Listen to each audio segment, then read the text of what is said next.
Now we move on to the last testing of tensile test. You may find the instruction for the tensile test in your laboratory instruction.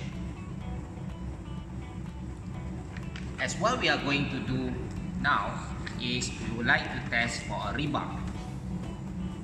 So this is the rebar, or it is also known as a reinforcement bar.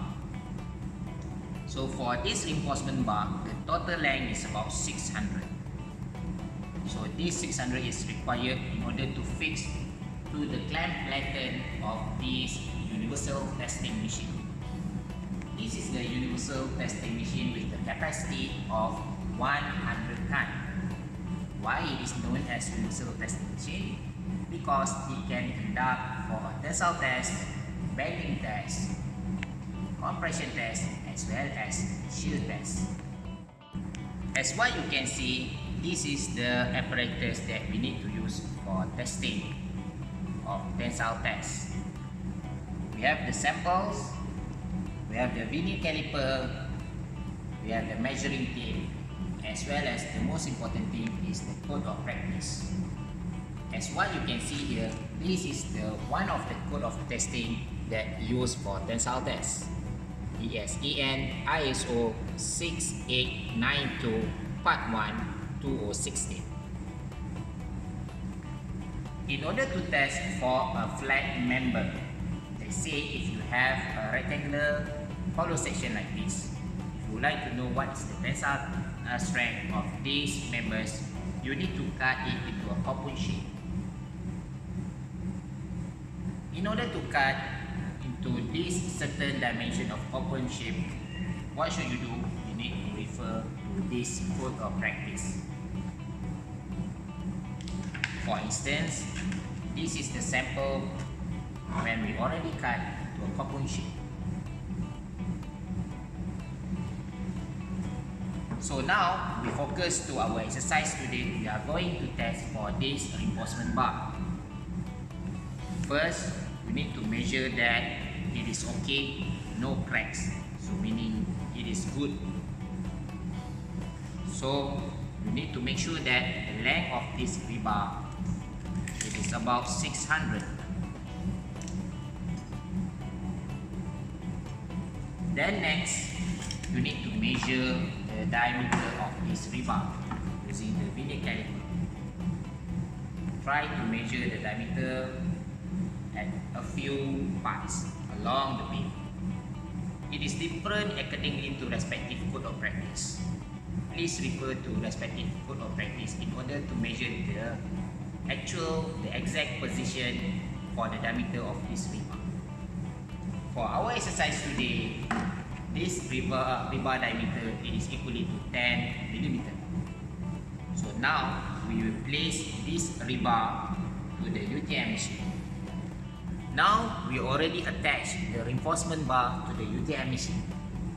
As what you can see here, the rebar has been clamped at the top clamp and bottom clamp of this UTM machine. So this rebar also has been attached with the extensometer. This extensometer it is connected to the controller. Once the force will be given to the rebar, everything will be measured in this monitor. You need to put some of the parameters of the diameter, the height, the grip, and the length. The length of the rebar is 600 mm. The platen grip is 150 mm. Meanwhile, this height is represent to the gauge length. This gauge length is taken from the extensometer.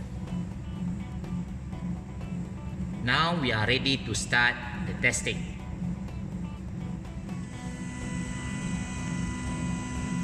As what you can see here, the force it is applied to the rebar.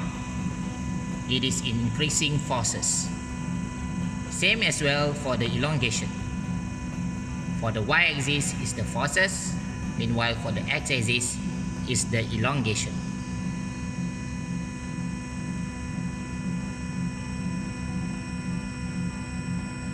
Based on the Hooke's law, we know that for elastic material, we will come back to the origin position if you release it. So in order to know that, we need to plot the stress strain curve. Later, you need to calculate what is the stress and strain here. As what you already learned in mechanics of material, for stress, it is equivalent to P over A. Meanwhile, for the strain, it is equally to the elongation divided by the actual length. You may calculate your area since you already know the diameter of the rebar. However, for the actual length, you need to take based on the gauge length of the extensometer, which is 50 mm. As what you can see now, the force it is increasing.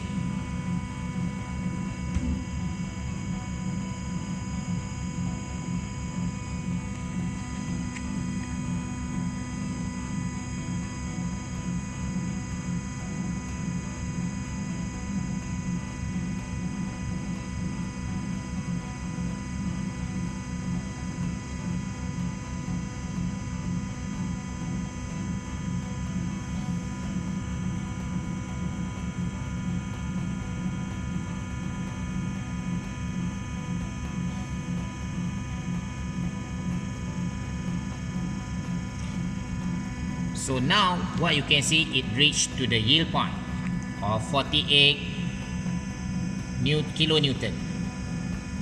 You can calculate the yield strength at 610. So how? This force divided by the area. Later you will get these numbers. Now it's trying to reach to the maximum ultimate load.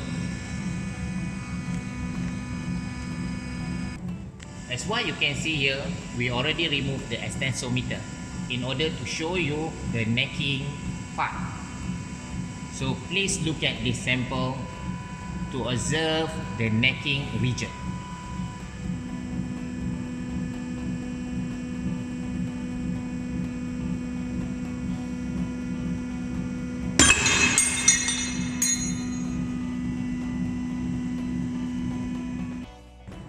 So this is the failure of our rebar. So if I try to attach these two components, you may see the necking. I have another sample of necking for this rebar. So this is the necking part. For another samples of compound, this is a sample of the necking. Now we move to the data output from this testing. As what you can see here, it is clearly shown that this is the position of the yield strength. And then this is the ultimate strength and the breaking point. For your information, please refer to your respective lab instruction. Every group will receive respective stress strain curve. I think that's all for today's testing. For respective question, please refer to the lab instruction. If you have further inquiry, please ask your respective lecturers. Thank you very much. Until we meet again. Bye.